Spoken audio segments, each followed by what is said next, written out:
Como posicionar quadros?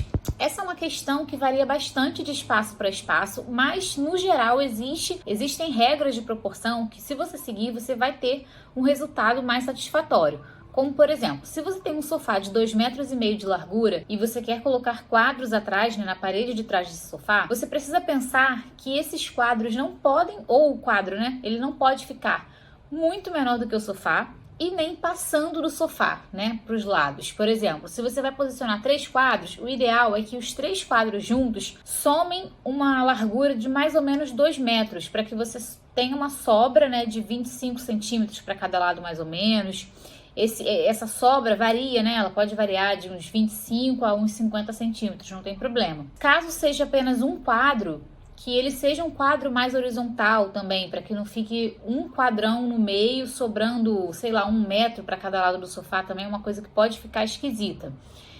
Caso você queira posicionar quadros com uma mesa de jantar, é mais ou menos o mesmo esquema. Se a mesa ela é retangular e ela tem 1,5 metro de largura, você pode colocar um quadro de mais ou menos 1 metro de largura, bem centralizado com essa mesa, ou fazer uma dupla de quadros que que some mais ou menos uma largura de 1 metro também, sempre respeitando uma distância entre os quadros de mais ou menos 10 centímetros, que é uma distância boa. E a altura do quadro, geralmente a gente indica de 1,5 metro a 1,60 m do chão.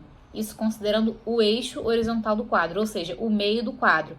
Porque essa altura geralmente é a altura que fica nos nossos olhos, Você não tem que olhar para cima para ver um quadro, nem olhar para baixo. Você tem que olhar para frente e ver ali o meio do quadro.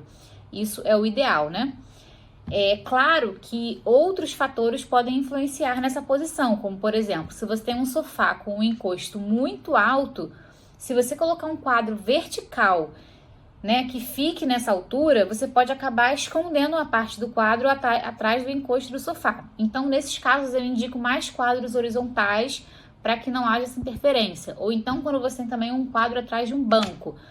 Se esse quadro for muito comprido verticalmente falando, a pessoa pode acabar encostando, a cabeça no quadro. Isso também não é muito legal. Então, sempre se preocupar com esse tipo de coisas.